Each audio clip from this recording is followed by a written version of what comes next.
जय श्री राम, जय श्री बालाजी महाराज। भक्तों, जैसा कि आप जानते ही हैं कि नवरात्रे स्टार्ट हो गए हैं 15 अक्टूबर से। जय माता दी भक्तों। और मेरे प्यारे प्यारे माता रानी के भक्तों को आज से शुरू होने वाले नवरात्रों की ढेर सारी शुभकामनाएं।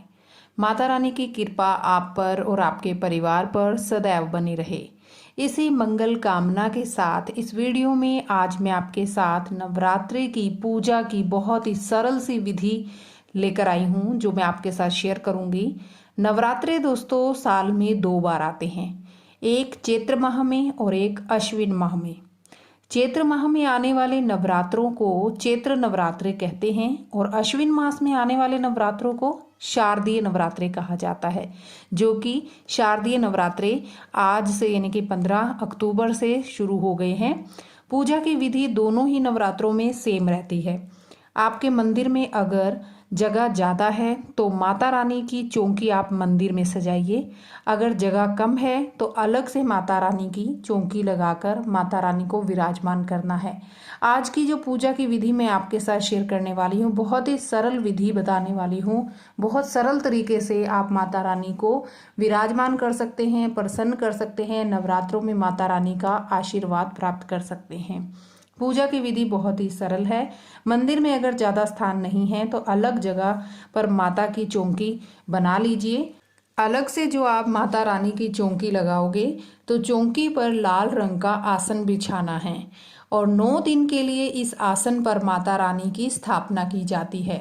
भक्तों, 9 दिन तक अब आपने इस आसन को हिलाना नहीं है, क्योंकि जो भी चीज़ें माता रानी के साथ स्थापित की जाएंगी वो 9 दिन के लिए वैसे की वैसे ही रखनी है, उनका स्थान बदलना नहीं है। थोड़े से चावल यानी कि अक्षत लेने हैं आपने और कलश स्थापना के लिए रखने हैं। चावल के ढेर के ऊपर आपने कलश की स्थापना करनी है। कलश स्थापना जो है नवरात्रों में बहुत ही ज़्यादा शुभ मानी जाती है और इसका फल भी बहुत ही मंगलकारी मिलता है। कलश आप मिट्टी का, तांबे का या फिर पीतल का भी ले सकते हैं।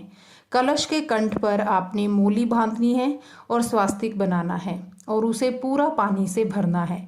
इस कलश में थोड़ा सा गंगा जल, अक्षत, सिंदूर, सुपारी, हल्दी व एक सिक्का भी डालना है। 5 या 11 आम के पत्तों पर गंगा जल छिड़क कर उस पर थोड़ा तिलक कर दीजिएगा और इस कलश पर रखिए। जटा वाला एक पानी का नारियल ले लीजिए, हिलाकर चेक कर लीजिएगा कि पानी अच्छा है उसमें, और उस पर तिलक लगाकर मोली बांध लीजिए और इसे कलश पर स्थापित कीजिए। नारियल के साथ अगर आप 11 रुपये या 21 रुपये लेते हैं, बांधते हैं तो बहुत ही अच्छा होता है। माता रानी की चौकी पर माता जी की फोटो या मूर्ति की स्थापना करें। माता रानी को जल का छींटा देकर तिलक कीजिए। सुंदर से वस्त्र या फिर चुन्नी भी माता रानी को चढ़ाइए। फूल अर्पण कीजिए, थोड़े से अक्षत माता रानी पर चढ़ाइए। मिट्टी के एक बर्तन में जौ या कि जिसको हम ज्वारे भी कहते हैं, ज्वारे बीजते हैं हम लोग, और कुछ लोग गेहूं भी बीजते हैं। और जैसे जैसे दिन बीतते जाते हैं नवरात्रों में तो माता रानी उसमें दर्शन स्वरूप में हमें नजर आती है। आपका जैसा रिवाज हो आप वैसे कर लीजिए। ज्वारे बीजने हैं या गेहूं बीजनी है, आप अपनी मर्जी से कर सकते हैं।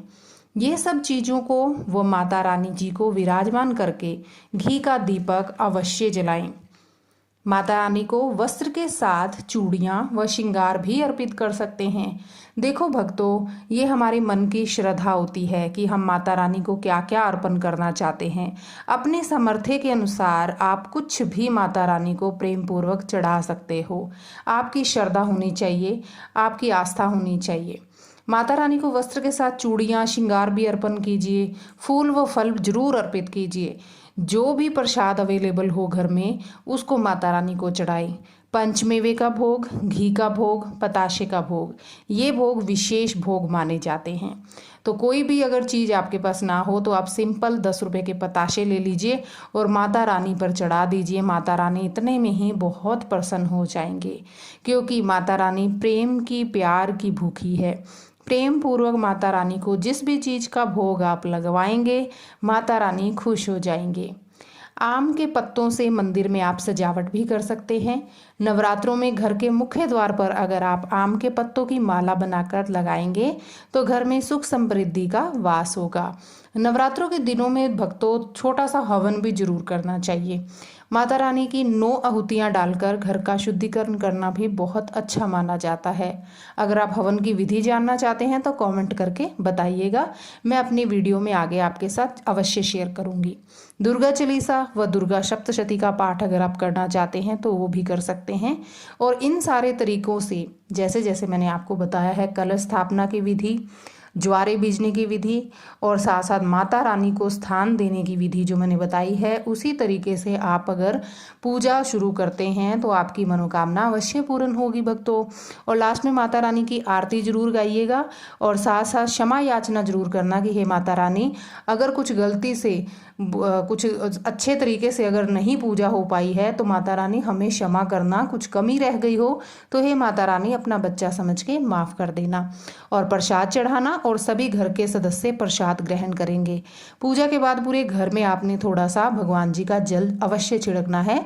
इससे नकारात्मक जो एनर्जी होती है, नकारात्मक ऊर्जा जो होती है वो घर से बाहर चली जाती है और पॉजिटिविटी यानी कि सकारात्मक एनर्जी जो है वो घर के अंदर वास करती है। तो इस तरीके से आपने माता रानी की पूजा करनी है, नवरात्रों में माता रानी का आशीर्वाद पाना है और अपने घर में सुख शांति से रहना है। तो भक्तों, आशा करती हूँ आपको ये वीडियो बहुत अच्छी लगी होगी।